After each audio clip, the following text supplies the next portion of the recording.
orang-orang yang kerja di industri wedding tuh benar-benar yang harus profesionalismenya tuh harus dijaga, terus kemudian konsistensinya, kemudian harus profesional banget lah. Kalau nggak profesional tuh cuma ngelihat duitnya aja habis gitulah. Saya bisa cari uang dari yang lainnya, tapi kepercayaan itu kalau udah hilang habis sudah. Saya mau hidup di langit yang mana lagi gitu. Langitnya masih sama gitu. Tetap ketok kan, jadi mau lari kemana tetap kelihatan gitu ya. Jadi itu yang tetap saya jaga sampai sekarang. Cari esensi menikah itu untuk apa? Karena kalau kita cuman pengen menikah itu karena tren, karena usia, itu kita nanti akan berada di fase dimana kita terus mencari gitu ya. Jadi sebelum kita itu sudah terlanjur menikah, kenali dulu dirinya sebelum kita tuh mengenal pasangan kita gitu. Wow, luar biasa.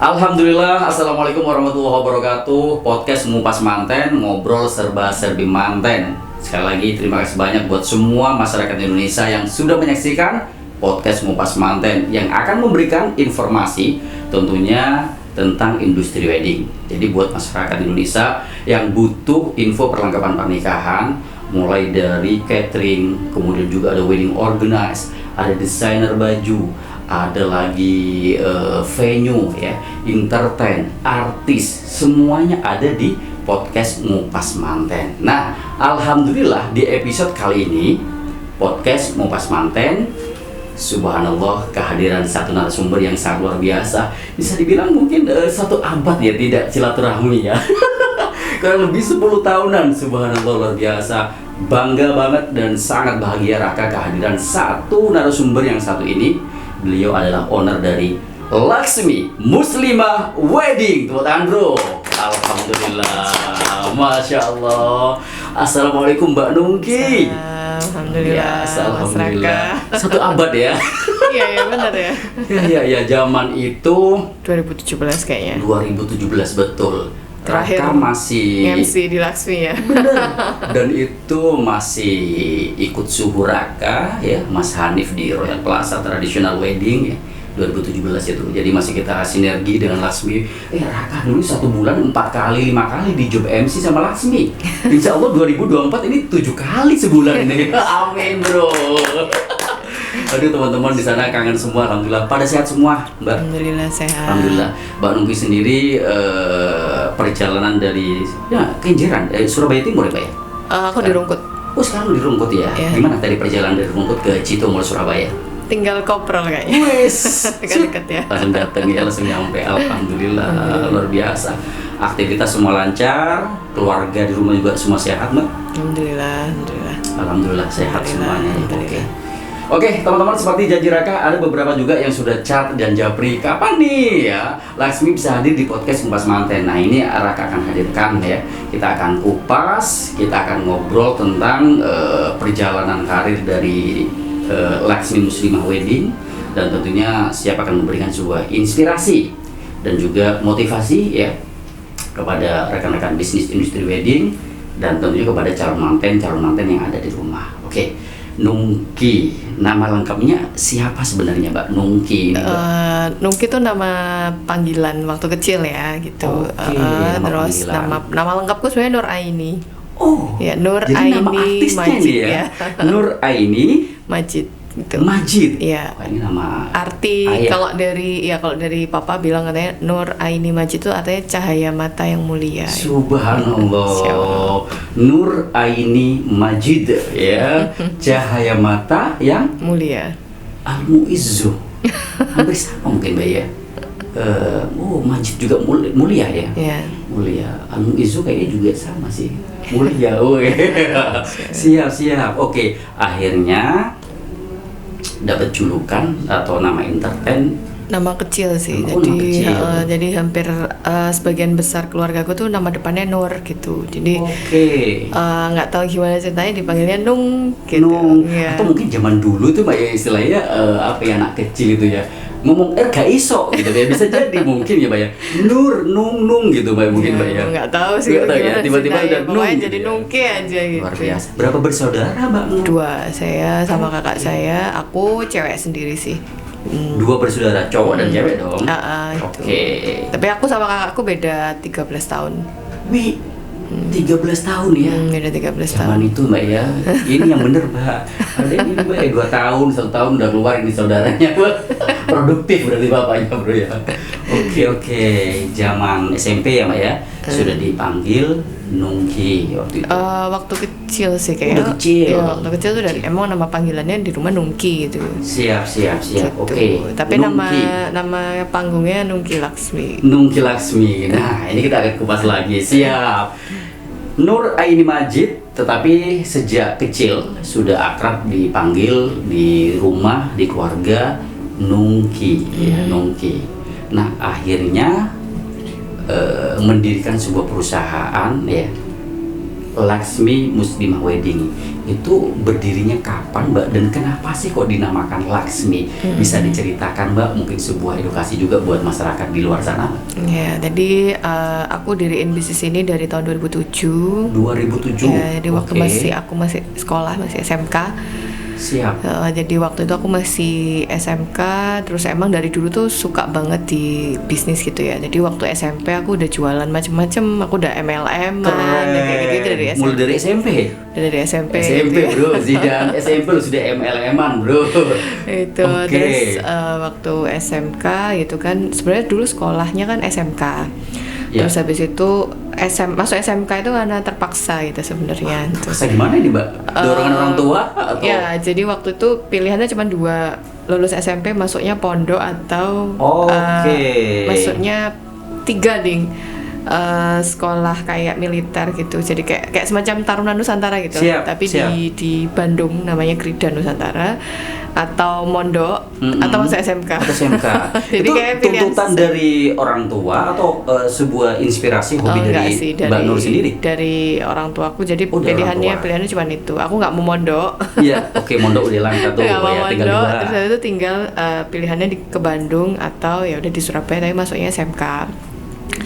Qadarullahnya tinggi badan kurang tinggi, Iya, bahasa Inggrisku oke. kurang begitu bagus, jadi ya Berarti nggak sempat lulus. tes dong. Sempet tes itu kan, Oke. aku sama sepupuku, kita bertiga, 2 sepupuku masuk, aku yang satu-satunya nggak masuk gitu. Kodratullah, ya. Terus akhirnya balik ke Surabaya, masuklah SMK. Di keluargaku tuh cewek tuh harus bisa 3, masak, jahit, menari. Target ini ya. Masak, menjahit, menari. Ya, jadi kalau nggak bisa, pokoknya harus pilih lah Harus salah salah satu satu itu ya. Itu di antara 3 ini. Jadi kayaknya lahir procot itu aku udah lihat mesin jahit, Mas. Oke. Ini Gitu. berarti dari bisa dibilang keturunan atau apa ya, regenerasi dari orang tua sebagai desainer juga dulunya. Spesifik desainer enggak sih, tapi memang harus bisa punya keterampilan di menjahit gitu. Oke. Tapi menjahit itu tidak dijadikan sebagai sebuah profesi, cuman harus bisa menjahit gitu. Jadi nenekku tuh kayak semua anaknya, kalau orang zaman dulu tuh dijahitin kan, karena nenekku dulu anaknya 8, jadi Wow. jahit baju semua buat anaknya. Kalau Luar harus beli biasa. baju buat lebaran Iya. kan Langsung ini ya, ya, nggak ada banyak duitnya ya. gitu. Jadi bikin baju sendiri itu sih. Jadi Oke. emang lihat mesin jahit itu emang udah dari kecil ya mainnya sama mesin jahit, bahkan kayaknya mesin jahit pancalan itu wes buat mainan Udah zaman biasa dulu ya. iya gitu sih. Jadi Yang natural itu Mbak ya, yang Iya.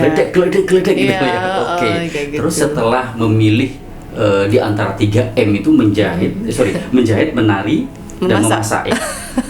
Akhirnya langsung Mbak, kenapa mantap di menjahit itu? memasak apalagi ya, kayaknya saya tuh ahli dalam memakan. Oke. Masaknya nggak, kalau makan suka, tapi kalau masak itu ya enggak gitu deh. Aku nggak suka yang kotor-kotor gitu. Melo aja bro, gini bro ya. Masa enggak, tapi maam oke ya. Iya. Bagus. Kalau menari, aku dulu waktu kecil beberapa kali kayak les menari, dan sepupu-sepupuku tuh kayak ikut apa sih namanya, menari sampai di Istana Negara. kayak Keren. gitu-gitu. Oke. Terus Itu lingkungan Mbak ya. iya, yang jadi inspirasi juga ya. sekeluarga tuh emang kayak gitu. Kalau nggak itu pemusik gitu di keluarga itu. Nah, beberapa saudaraku kayak musisi kayak Iya. gitu. Tapi ya tidak dijadikan itu sebagai profesi, itu sebagai hobi dan memang kesenangan itu sih. Oke. akhirnya nggak ada pilihan, memasak enggak, menari enggak, ya wes lah menjahit gitu. Oke, dan akhirnya masuklah memutuskan SMK di menjahit. Tata Busana. Itu pun aku 3 tahun itu, selama 2 tahun kayaknya sekolah nggak niat gitu ya. Jadi kayak tiap kali dapat PR menjahit gitu, ya udah tak kasihin ke mamaku sama suruh aku sekolah jahit gitu kan. Jadi Nah ini bro, dorongan ortu yang tidak selaras dengan hatinya pribadi ya, tau bisa. Itu sih. Jadi waktu itu sampai kelas 2 SMK aku kayak ya udahlah, aku cuman sekolah aja. Sebatas sekolah aja gitu ya. Kayak gitu sampai akhirnya kelas 3 SMK mama itu udah bilang, ini kamu udah kelas 3 loh ya. Ini masa depanmu suram ya. Jadi kalau kelas 3 kamu oke lah, kelas 1, kelas 2 mama masih bisa bantuin itu. Kelas 3 ini udah kayak ujian prakteknya kan langsung di sekolah kan gitu kan. Jadi mama cuman kasih kesempatan nih setahun ini, kalau kamu nggak berubah ya udah mama nggak bisa bantuin lagi gitu. Akhirnya saya minta buat ya udah deh aku mau kursus gitu. Aku mau kursus aku buat ngejar ketertinggalanku di sekolahan, aku mau kursus. Qadarullahnya temanku satu bangku itu ngasih tahu ada satu kursus yang license-nya tuh dari Jepang, buka di cabang di Jakarta dan salah satunya di Surabaya gitu. Nah, namanya Bunka School of Fashion Japan. Masuklah di Surabaya, tapi dia bukan diploma, tapi kayak semacam kursus gitu. Semacam kursus ya, berapa kali pertemuan gitu mungkin ya? 2 tahun. Oh cukup panjang juga 2 tahun itu sih. Terus temanku ikut lombanya, Qadarullahnya dia menang dan dia dapat scholarship, dapat beasiswa di tempat kursus itu. Terus habis aku cerita sama mamaku, "Ma, ini loh ada tempat kursus yang temanku tuh menang lomba terus dia masuk gitu." Aku melok lomba sih tapi gak lolos. Gak lolos waktu itu. Ya gak mungkin lolos 2 tahun sekolahmu gak niat gitu kan. Terus akhirnya sama mama ya udah kalau emang mau les gak apa-apa ikut aja lesnya gitu. Terus ternyata setelah mama cari tahu, loh ini dulu tempat kursus yang memang mama mau ikutin gitu. Tapi karena mama itu sekolahnya farmasi dan nenek itu memang tidak menjadikan itu sebagai sebuah profesi, ya nggak boleh masuk ke kampus itu gitu. Betul. Akhirnya mama bilang ya udah, tapi ini sekolahnya mahal banget. Jadi kalau kamu memang mau kursus di sini ya jangan main-main gitu. Karena itu di Surabaya Mbak ya? Di Surabaya. Zaman dulu itu kursus penjahit ya itu udah 40-an juta lah gitu, tahun 2007. Jadi kayak sama mama boleh, tapi ini benar-benar kayak penentuan terakhirmu ya. Ini udah kalau kamu udah nggak lolos lagi di sini wes. Aku angkat tangan loh ya. Sembarang wes. Kon arep lampau ya. Gitu. Akhirnya Qadarullah kok di situ tuh teman-temanku rata-rata pengusaha, anaknya pengusaha. Jadi kalau nggak anaknya pengusaha frozen food yang luar biasa terkenal di Surabaya, di Jawa Timur lah ya. Pabriknya di Sidoarjo. Nah itu. Terus habis itu ada juga yang anaknya pengusaha panci kayak gitu, pokoknya anaknya pengusaha semua lah itu. Dan lingkungan mereka lah yang mendorong akhirnya dan rata-rata memang yang sekolah di situ itu Chinese gitu kan. Yang sekolah di situ Chinese. Terus itu buat pertama kali saya masuk nyemplung di dunia yang anak-anaknya pebisnis semua. Wah iki aku jadi tertrigger gitu kan. Tertrigger gitu kan. Loh ini anak-anaknya orang kaya ngapain mau jahit semua gitu kan. Ngapain sekolah jahit gitu. Dalam benak saya ternyata nggak ada bayangan menjadi fashion designer gitu. Sampai akhirnya karena di sekolahnya itu kan ada sekolah termasuk sekolah internasional ya, maksudnya tempat kursus tapi internasional, jadi dia license-nya kan dari luar. Jadi kita dapat beberapa kali buat meet up dengan desainer-desainer di Indonesia, masuk ke asosiasi-asosiasi, terus kemudian tapi untuk belajar ya. Untuk belajar, terus kita dapat datang jadi dresser, jadi makein baju desainer-desainer saat fashion show yang kayak di Bali Fashion Week, Jakarta Fashion Week kayak gitu. Dan kalau kayak di Bali Fashion Week kan rata-rata desainernya pasti dari luar. Entah itu dari Paris, dari Korea, dari Jepang, itu tuh akhirnya kayak wah keren ya, ternyata jadi desainer itu ada masa depannya gitu. Dari situ akhirnya selama 1 tahun ketika kelas 3 itu benar-benar aku speed banget mempercepat proses belajarku yang 2 tahun sia-sia itu. Jadi karena udah terus punya dibayar di situ istilahnya ya. Karena mungkin dulu tuh nggak tahu bayangannya kalau sekolah SMK tuh harus ngapain. Tapi setelah masuk ke sekolah fashion, jadi tergerak bahwasanya ternyata fashion ini ada masa depannya, ada karirnya. Mungkin karena orang tuaku sebatas hanya menyekolahkan anaknya ya, tidak memberikan pandangan karirnya itu sampai sejauh mana, sehingga nggak punya bayangan sampai di sana gitu. Ketika di sekolah fashion dosennya baru terbuka semuanya. semua ya masa depannya gitu. Dosennya pun semuanya desainer gitu, desainer terkenal juga. Mereka juga anggota asosiasi fashion juga. Jadi kita tuh kayak ini termotivasi gitu sih. Terus karena memang saya ini sense-nya adalah bisnis gitu ya. Sense-nya tuh awalnya memang bisnis kan, bakulan ya. Betul. Akhirnya ketika saya itu nge-speed belajar saya ngelihat ada peluang. Teman-teman saya ini anak-anaknya orang kaya semua itu ya. Walaupun mereka itu terpanggil dirinya untuk berbisnis karena mereka punya duit gitu ya. Tapi untuk ngerjain hal-hal yang sifatnya teknis menjahit itu mereka malas gitu. Akhirnya saya ngelihat, wah teman-temanku ini PR-nya nggak ono sing garap iki. Ini kesempatan ambil ya. buat orderan ini dapat jadi duit gitu lah ya. Terus akhirnya teman-teman saya di SMK tak tawarin, aku habis kursus nih, kursusnya lumayan bagus dan mahal itu. Mau nggak tak ajarin, tapi kalian mesti mau terima orderan dari aku gitu. Jadi akhirnya teman-temanku satu kelas tuh mau gitu. Akhirnya mereka nge-freelance lah ke saya lah terima orderan dari teman-teman satu kelas itu. Jadi kalau ada PR menjahit apa, karena kalau di sekolah fashion itu hari ini kita pulang kuliah pulang kursus ya jam 7 malam ya.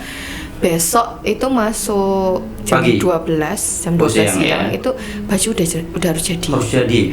Jadi kan mau nggak mau kan cepat ya. Dan itu kalau misalnya kita nggak speed itu kita bakalan ketinggalan materi berikutnya. Kalau nggak PR-nya tambah numpuk itu sih. Akhirnya dari situlah ngeliat peluang teman-temanku, PR-nya tak harap. Keren, di situ jadi ladang bisnis ya. Jadi ongkosnya berapa? Gampang ya. Terus teman-temanku juga akhirnya seneng kan. Teman-teman di SMK kan rata-rata memang dari keluarga yang kondisi ekonomi keluarganya juga kurang gitu kan. Jadi seneng karena dapat penghasilan juga gitu. Mungkin dari kecil udah terbiasa makelaran ya. Keren. Di situ awalnya, terus kok alhamdulillah. Itu ditempuh berapa tahun Mbak makelaran dari teman kampus itu?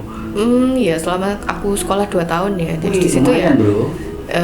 Satu orang 500.000 bro ya. Pink biro kan bro. Lumayan lah ya gitu. Keren. Intinya sih jadi bisa meng-hire teman-teman di sekolah gitu. Terus waktu kelas 3 jadi 2007 kan. Terus aku lulus tuh 2008 itu ketika aku lulus SMK, teman-temanku ini pada tak tanya, kamu udah dapat kerjaan apa belum? Itu belum sih, ya udah tetap aja kerja ikut aku gitu kan. Nah teman-temanku yang di sekolah fashion itu kan mereka nggak cuman ngerjain PR aja kan, tapi mereka kayak ada kalau orang Chinese tuh beberapa kayak banyak pesta. Terus kalau mereka pesta kan bajunya bagus-bagus gitu kan. Benar. Itu awalnya mereka kayak bisa nggak Ki bantuin permak gitu. Jadi kayak mereka beli baju di Soko itu kan. Karena kan mereka nggak mungkin mermakin di permak jeans gitu kan. Karena kan bajunya kan jutaan kan. Kalau mau dipermakin di permak jeans kan eman bajunya. Akhirnya kayak terima awalnya kayak permak ya udah sembarang apa yang bisa juga terus lama-lama kalau jahitin baju pesta bisa nggak, jadi kayak ada acara apa pesta apa dari bisa tabung aja sama Mbak ya. Jadi dari situlah akhirnya teman-temanku ini dapat kerjaan. Alhamdulillah. Dan alhamdulillahnya sampai sekarang ada yang masih ikut aku. Masih jalan. Temanku satu kelas itu tadi yang masih kerja ikut aku sekarang jadi supervisor produksiku. Luar biasa bro, istiqomah itu. Keren, mungkin karena keahliannya itu dan konsisten hanya di situ, nggak pindah-pindah ke lainnya ya cuman itu ya di desainer. Nah ketika lulus dari sekolah fashion designer ini Mbak di tahun berapa tadi Mbak? Ditempuh 3 tahun 2008 akhir kayak 2009. 2009 ya? 2009. Nah habis itu baru bentuk di Industrial Wedding? Enggak juga sih, jadi waktu pas dari 2007 sampai 2009 itu aku lebih sering terima kayak baju-baju buat kebaya, baju-baju pesta kayak gitu dari teman ke teman. Itu, tapi ketika di tahun 2009 kok ternyata lebih banyak orderanku tuh di kebaya itu. Akhirnya bikinlah namanya jadi Kebaya Laksmi. Awal itu ya, Kebaya Laksmi. Kebaya Laksmi itu. Terus tambah lama orderan tambah banyak, makin banyak orang kenal, mulai dari baju wisuda, baju pesta sampai ke baju akad nikah itu. Sampai ke baju akad nikah, tapi anak usia masih belasan tahun nerima orderan baju manten. Itu kan kayak nggak apa tuh namanya, nggak nyangka, nggak ngira gitu kan. Jadi memang zaman waktu usiaku masih belasan tahun tuh tak tuwek-tuwek no mas. Luar supaya biasa. klien-klienku nggak tahu kalau ini arek lulusan SMA SMA sih Betul, terima padahal order. masih SMA Ya, gitu, karena kan Mbak. kalau zaman dulu kan kalau kita tuh Tahu desainer ya orang ya udah umur kan gitu, ya, Pak. kalau apalagi kok wedding gitu kan. Kalau wedding tuh pamali gitu ya kalau Bener, harus yang udah nikah. tutulenan, Ya. cowoknya gitu Mbak. Ini wedding sakral gitu. Masa bener nih desainer masih belasan tahun kan juga sebuah pertanyaan juga tuh Mbak gitu. Oke, gitu nah sih. akhirnya setelah terbentuk Kebaya Laksmi ya, baru bener-bener berubah lagi kalau nggak salah itu dimaksudnya Laksmi Muslimah Wedding. Enggak, sebelum itu jadi kebaya Dari kebaya ya. kebaya muslimah wedding. Oh, Kebaya Muslimah Wedding. by Oh, iya. Laksmi gitu. By Laksmi, Kebaya Muslimah Wedding Muslim. Itu masih aktif ikut pameran di Royal kalau nggak salah. Iya, itu 2014 sampai 2017 tuh masih pakai nama Kebaya Muslimah Wedding by Laksmi ya. bukan sampai lupa kok namanya apa. Luar biasa, Bro. Sorry, Laksmi Kebaya Muslimah dan Islamic Wedding Service. Bener, gitu. panjang banget waktu itu, Pak. Iya. Panjang banget. Nah, Tapi spesifiknya emang di Kebaya Muslimah. Jadi 2014 tuh aku nikah, terus habis itu kayak ngerasa aku ini orang pakai hijab kok makein bajunya kok buat orang-orang yang nggak pakai kerudung gitu kan. Oke. Ada rasa kayak merasa kurang pas gitu istilahnya di hati ya. kayak ada merasa guilty gitu ya, kok aku bikinin baju buat orang yang beleannya depan belakang Oke, dan gitu belakang, kan ya oke. gitu. Terus kayaknya aku udah waktunya harus hijrah gitu. Akhirnya 2014 sampai 2015 itu transisi, mulai nerima yang untuk muslimah kayak gitu, makanya dibilang kebaya muslimah gitu. Kebaya Ya, Muslimah. banyak orang yang kayak ngira emang bedanya apa sih kebaya muslimah gitu kan, ya tinggal baju dipakein aja manset kan selesai gitu. Oke.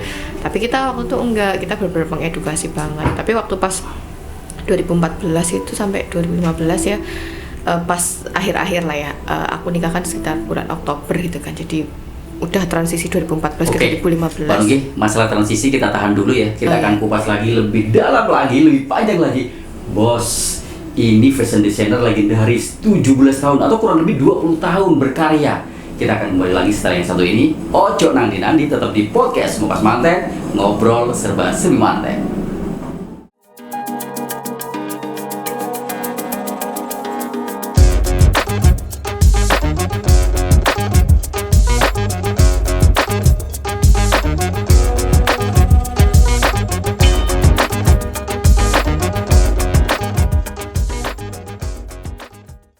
Alhamdulillah masih bersama narasumber, bisa dibilang inilah fashion designer ya, desainer yang legendaris yang ada di Surabaya. Tetapi bukan Surabaya aja ya, informasinya Jakarta ada, Malang ada.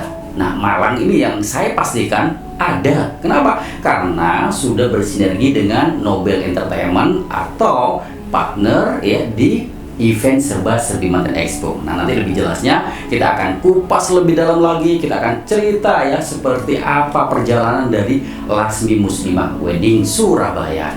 Baik, sebelum kita ke Mbak Nungki, ada beberapa informasi yang harus kita sampaikan sekali lagi pada masyarakat Indonesia. Ketika masyarakat Indonesia butuh belanja perlengkapan pernikahan, butuh info wedding, silakan teman-teman bisa datang aja ke event Serba Serbi Manten Expo Roadshow Jawa Timur di bulan Juli tanggal 25 sampai dengan 28. Nah, buruan calon manten ya yang butuh perlengkapan pernikahan apa aja semua ada di sana, termasuk busana pengantin yang benar-benar Islami, religi Laksmi Muslimah ada di sana. Kita ngobrol bareng Mbak Nungki, kita akan lanjut lagi, kita akan korek lagi ya seperti apa perjalanannya dan insya Allah akan menjadikan sebuah motivasi buat teman-teman yang ada di luar sana. Oke, Mbak Nungki, tadi sempat bercerita tentang masalah transisi bendera atau brand ya, Kebaya Laksmi Muslimah. Ya. Ya, itu 2017-an. 2017-an. Nah, akhirnya terbentuk bendera Laksmi, lebih simpel nih kayaknya, Laksmi Muslimah. Udah gitu aja bener ya, Laksmi Muslimah. Bahkan Raka bukan mengada-ada kalau nge-MC gitu ya, wah Laksmi Muslimah Surabaya atau Laksmi Muslimah Wedding Surabaya, karena si Surabaya bangga gitu. Nah sekarang lebih simpel lagi, Laksmi Muslimah. Kenapa Mbak? brand itu yang tadinya panjang banget ya, ada kebayanya, ada wedding service-nya, ya tahu ya, 2017 akhirnya simple banget sekarang dan semua masyarakat tetap ya baju yang benar-benar cocok ya, terutama yang muslim gitu ya, senternya Laksmi Muslimah Surabaya. Apa sih alasannya, bisa diceritakan Mbak? Jadi tahun 2014 sampai 2014 tadi ya, 2014 ke 2015 itu kan saya transisi gitu kan, transisi di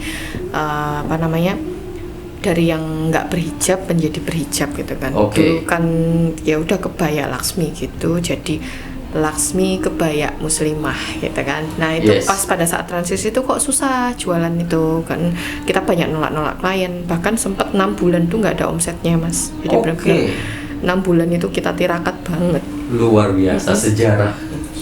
6 bulan itu kayak nggak dapat orderan sama sekali. Kita ngasih tahu kalau kita itu cuma muslimah aja, itu banyak yang klien kayak komplain, orang kita nih cuma jahitin aja kok, apa berdosanya di mana lah kayak gitu-gitu. Jadi kayak orang tuh nganggapnya kita tuh aneh gitu sih, kenapa sih kok Mbak Nungki tuh cuma terima yang buat muslimah aja gitu. Pro kontra aslinya di sana itu Mbak ya.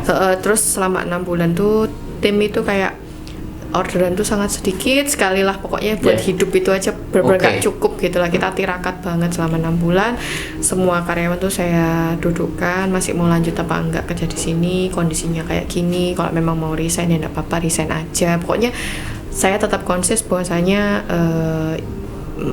pekerjaan ini tuh bagian dari dakwah. Jadi kalau misalnya kita nggak menerima buat yang hijab itu saya belum bisa gitu. Terus akhirnya di situ ya udah ada yang tetap jalan, ada yang resign gitu.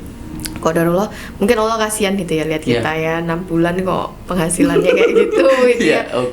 Akhirnya saya, tapi selama 6 bulan tuh kita juga benar-benar ngeriset banget ya. Kita nggak cuman berserah, sebuah pelajaran nggak cuman berserah diri ya Allah gitu tuh, enggak ya. Kalau di TikTok kan ya Allah ya gitu Allah, ya Allah, pokoknya teko ya Allah. Ya itu kan katanya kan Allah itu tidak akan merubah sebuah kaum sebelum kaum itu berubah gitu. Nah akhirnya Allah tidak akan merubah manusianya istilahnya ya. Kalau manusia itu nasibnya. Kalau manusia tidak mau berubah kan gitu Mbak. Gitu. Akhirnya di situ saya selama 6 bulan tuh benar-benar fokus belajar bisnis banget. Saya cari tahu terkait tentang strength-nya bisnis itu apa, terus USP bisnis ini itu apa, kayak gitu-gitu. Saya coba buat mulai riset, terus kemudian riset market juga, benar-benar nyari market muslim tuh di mana sih tempatnya gitulah. Nah, akhirnya di situ kita bikin, ternyata market muslim ini spesifik banget, kalau nikah itu harus diurusin semuanya sama paketannya juga. Akhirnya bikinlah nama brandingnya diganti dari kebaya muslimah ya, Laksmi Kebaya Muslimah, jadi Laksmi Kebaya Muslimah dan Islamic Wedding Service. Tambah tua mana bro. Jadi yang kedua ya, transisi yang kedua. Itu 2015 sampai meledak bisnisnya naik-naik di 2017 ini ya. Paketnya ya, 2017 ini terbentuk paket ini Mbak ya. Terbentuk paketnya tuh 2015 Mas.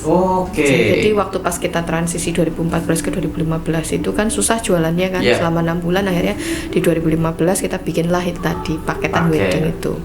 2015, 2016 ya, rising star-nya di 2017. Ya kan, rising star-nya di 2017.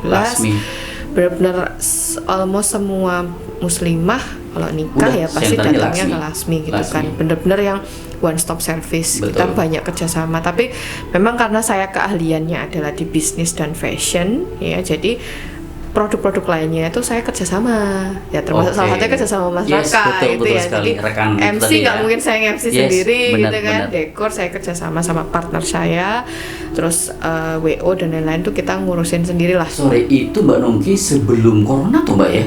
Belum. Ya, jadi pioner bro, yang paket bundling setelah corona sekarang menjamur itu bro. Sebenarnya pionernya ada Laksmi bro waktu itu bro. Luar biasa, bener Mbak ya? Waktu itu istilah yang bikin paket-paket yang gabungan rekanan itu. 2017 itu ya. Cuman kalau zaman dulu kan kita partneran, tapi klien itu nggak mau tahu. Aku nggak mau tahu, pokoknya dekor pakai siapa, tahu yang beres. Bayarnya ke Laksmi gitu kan. Terus qadarullahnya 2017 itu lagi di puncak-puncaknya klien, Ya namanya bisnis itu ujiannya pasti ada gitu kan. Salah satu ujiannya adalah waktu itu fraud. Ya, jadi ada kasus fraud di karyawan saya, terus akhirnya saya harus mengganti ratusan juta lah duitnya klien di situ sebagai bentuk tanggung jawabnya kita gitu kan.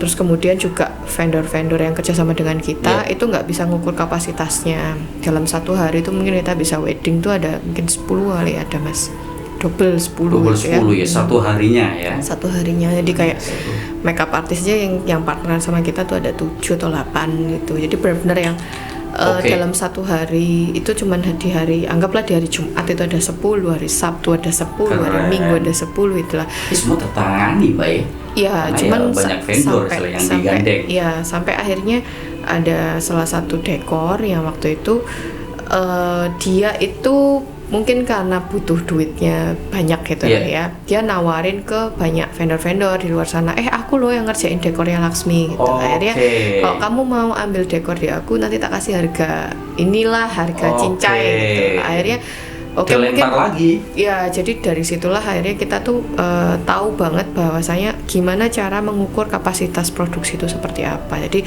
kita kalau mau kerja sama partnership itu juga kita harus cek dulu kapasitasnya dia berapa, alat-alatnya dia itu mampu untuk kapasitas berapa dalam sehari, tim loadingnya kayak gimana, terutama kalau dekor ya itu krusial banget.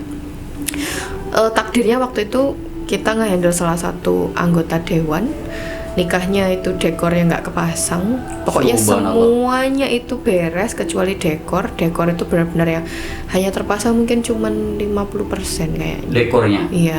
Dan itu sudah acara artinya udah mau mulai ya rangkaian acara. Ya udah di hari H udah acara itu, dan benar-benar itu sebuah penyesalan yang luar biasa kan. Bayangin dong, pengantin nggak mungkin, dia pasti akan mengingat setiap tahun ulang tahun pernikahannya, dekorasinya nggak terpasang, foto nikahannya pasti kebayang dong dekornya kayak gimana, mau difoto itu kan ya. Makanya orang-orang yang kerja di industri wedding tuh benar-benar yang harus profesionalismenya tuh harus dijaga, terus kemudian konsistensinya, kemudian harus profesional banget lah. Kalau nggak profesional tuh cuma ngelihat duitnya aja habis gitulah. Dan di situ akhirnya kita beresin ya sebagai bentuk tanggung jawab kita kan dengan klien. Kita ganti rugi semua yang sudah dibayarkan, terutama di dekor ya, walaupun kita pun juga sudah membayar lunas juga lah ke vendor dekornya. Dan vendor ini juga hilang, sempat jadi buronan juga gitu. Terus mungkin di satu takdirnya belum selesai di saya, tapi takdirnya dengan yang lain. Qadarullah si vendor ini juga ya dapat takdir. Kalau kita orang muslim nggak terima karma ya, tapi takdirnya tuh ya ada aja gitu lah ya di dia itu kan. Tapi saya pengen beresin di saya sendiri itu. Saya harus take responsibility yang bagus di bisnis saya. Jadi saya harus bertanggung jawab nih ke klien ini itu. Walaupun kita nggak bisa mengembalikan kepercayaannya, karena kan ya acara pernikahannya sudah selesai, nggak mungkin dong kita mau bikin acara pesta lagi. Tapi tetap jalan Mbak. Tetap jalan. Dekorasi 50% itu tetap jalan. Luar biasa. Ya dengan malunya kayak gimana ya. Akhirnya kita treat si klien ini sampai lahiran anak pertama. Mulai dari kita balikin duitnya, kita bikin dia honeymoon trip ke Bali, sampai anaknya lahiran anak pertama itu kita treat bener-bener keren.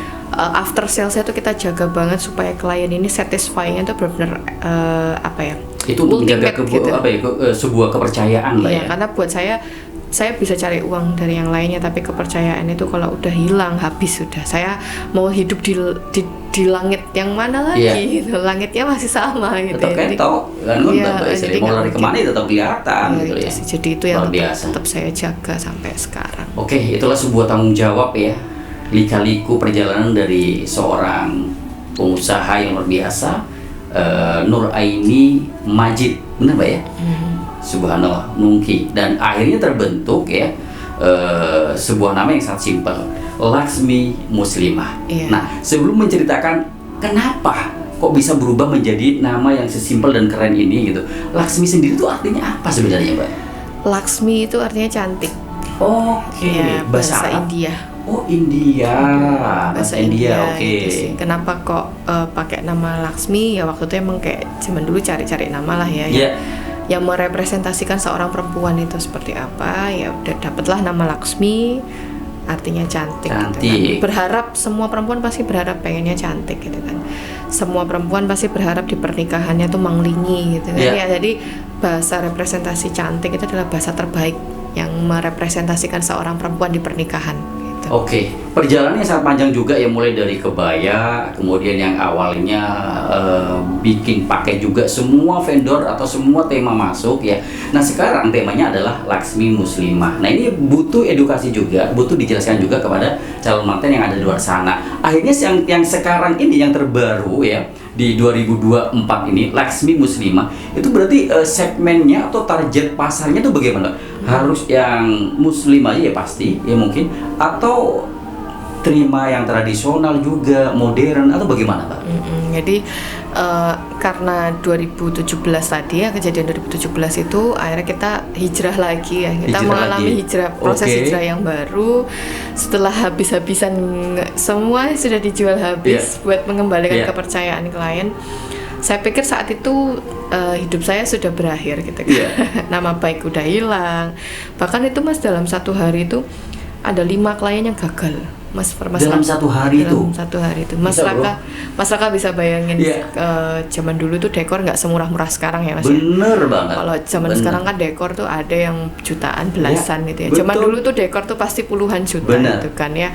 Itu kita ganti itu sampai 5 klien, dan Mas Raka bisa bayangin kita treat dia sampai anak pertamanya lahir, artinya tuh setahun lebih itu kita treatment si klien itu, artinya habis-habisan duit saya. Saya curahkan semua buat nama baik, sebagai tanggung jawab nama baik si perusahaan. Akhirnya kita rebranding lagi Laksmi menjadi Laksmi Muslimah, karena waktu itu saya juga ngelihat mungkin ada yang saya salah dalam bermuamalah gitu kan ya. Kalau pengen kasih hikmahnya nih apa buat saya gitu kan, saya dapat ya di surat An-Insyirah itu tadi ya. Maka kerjakan satu pekerjaan lainnya setelah menyelesaikan pekerjaan sebelumnya. Gitu ya. Di situ saya terpikir, oh iya berarti aku terlalu banyak multitasking gitu kan. Saya tuh punya keahliannya di baju gitu. Kenapa kok saya ngerjakan semuanya gitu kan. Akhirnya ketidakberkahan itu yang saya dapatkan. Nah, dari situ akhirnya saya fokus, saya cuman fokusnya di baju. Background saya di fashion, ya udah saya sebagai product fashion designer. Nah, karena saya sebagai product fashion designer, saya pengennya fokusnya di untuk muslimah gitu, untuk muslimah. Jadi brand yang mengedukasi spesifiknya di fashion untuk wedding muslimah. Makanya kenapa sejak 2017 tuh kita edukasinya lebih banyak ke dakwah, pengajian, kita kerjasama dengan ustadz gitu kan. Jadi untuk, di acaranya itu disisipkan ya beberapa untuk mengedukasi klien-klien bahwasanya pengantin yang berhijab itu tetap cantik kok. Kenapa sih kok perempuan tuh harus menutup auratnya? Jadi tuh yang kita edukasikan di spesifik fashionnya gitu. Makanya di Laksmi Muslimah itu tadi. Jadi di situ akhirnya dapatlah salah satu influencer yang menikah, namanya Anissa Rahma. Anissa Rahma itu adalah salah satu jemaah pengajian online kita gitu. Jadi dari situ Anissa Rahma menikah, qadarulahnya dia kok dapat takdir jodohnya ta'aruf juga. Terus juga belajarnya dari Laksmi juga ceritanya. Anissa Rahma siapa Mbak ya? Anissa Rahma itu penyanyi Cherry Bell. Ya sempat denger itu Raka. Iya betul. Itu tahun berapa Mbak waktu itu? 2018. Itu 2018 ya. Lanjut. Jamaah pengajian online kita.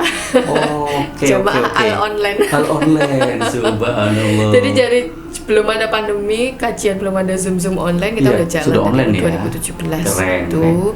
Terus dari situ, dari Anissa Rahma tuh wasilahnya tuh kebuka lah, jalannya kebuka.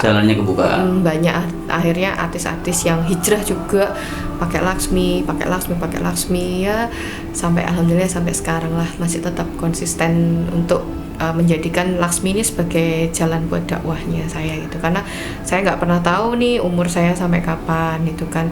Saya yakin bahwasanya yang saya bawa untuk saya mati itu adalah amalan jariah saya itu. Nah, saya nggak pernah tahu amalan sholat aja belum tentu diterima, wudhu apalagi gitu kan. Tapi mungkin dari dakwah atau edukasi ini tuh yang mungkin diterima sama orang, jadi jalan berubahnya orang ini jadi jadi amalan yang bisa balikin ke saya lagi. Subhanallah gitu ya. sih. Usaha plus tausiah ya. Luar biasa. Nah, berarti Mbak segmen sekarang ini yang 2024 ini Laksmi Muslimah itu bisa menangani atau melayani calon manten pilihan.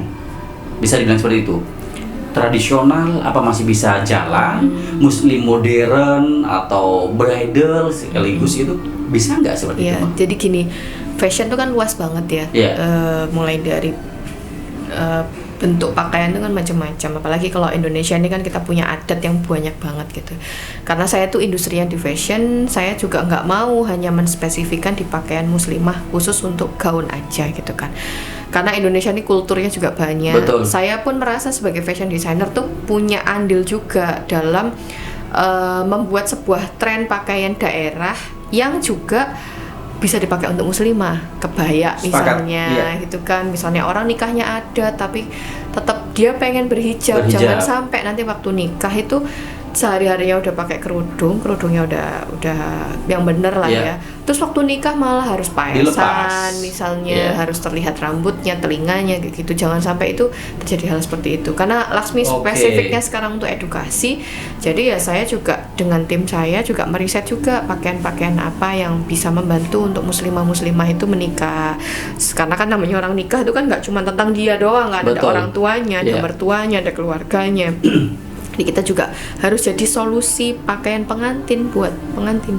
Keren. Gitu sih. Berarti bisa diambil keputusan di Laksmi Muslimah ini ya apa ya beredukasinya itu untuk religi Mbak ya, harus ya mewajibkan ya Mbak ya. Kalau misalkan ada calon manten datang nih, aku minta Solo Basahan, minta Jogja Pais Ageng, itu ditolak berarti Mbak ya.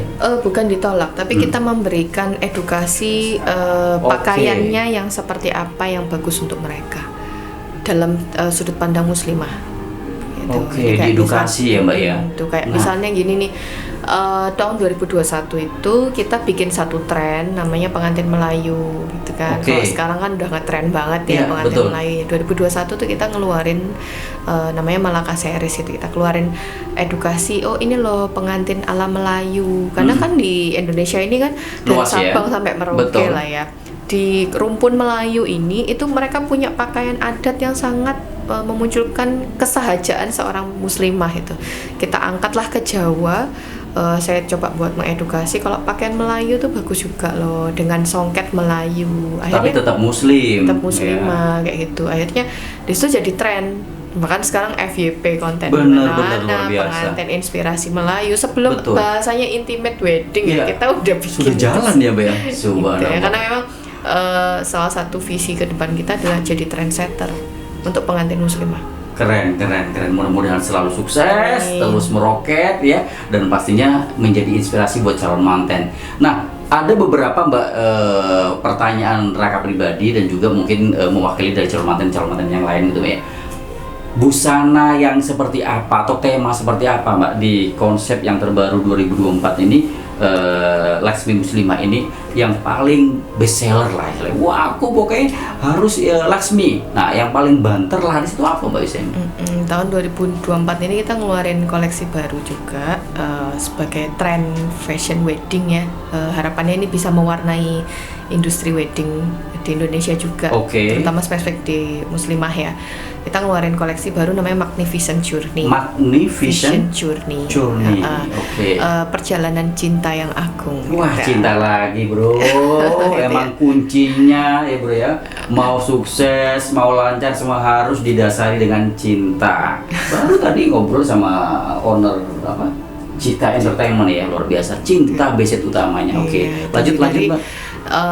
kenapa kok kita bilang namanya perjalanan cinta yang agung? Pernikahan itu sekarang kan lagi tren banget ya, memutuskan untuk free child, nggak menikah, Iya. gitu kan. Jadi kita lagi mengedukasi lagi bahwasanya pernikahan itu adalah sebuah apa ya, edukasi yang Allah itu sudah kasih tahu bahwasanya menikah itu adalah ajaranku gitu. Jangan Oke. sampai sebuah tren ini membuat sebuah ajaran baru yang melenceng justru dari Benar. dari agama itu kan. Katanya zaman dulu aja sahabat tuh pernah nanya sama Rasul kan, ya Rasul, boleh nggak aku ini beribadah, aku tak berbakti ke orang tuaku, atau aku tak banyakin ibadah aja deh, sholatku tak banyakin gitu, tapi aku tidak menikah. Gitu.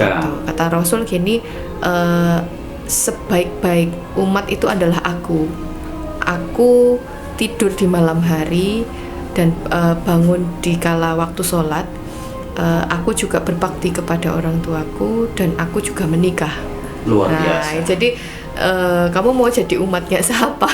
Iya. Gitu sih. Jadi itu di situ akhirnya ya, makanya kita pengen mengedukasi lagi, karena Laksmi sebagai industri wedding ya, kita punya spirit gitu kan, yang untuk membuat masyarakat itu juga tergerak juga. Menikah itu buat apa sih? Apakah menikah itu hanya sekedar tren aja atau hanya menggugurkan usia saja? Itu tidak, tapi menikah itu adalah perjalanan cinta yang agung itu tadi. Wah, termasuk ini masuk bro. Salah satunya kayak gini nih Mas, kan orang kalau nikah kan qabiltu nikah ya. Betul. Saya terima nikahnya. Yeah. Definisi terima itu kan berarti siap. Bro, apa bro?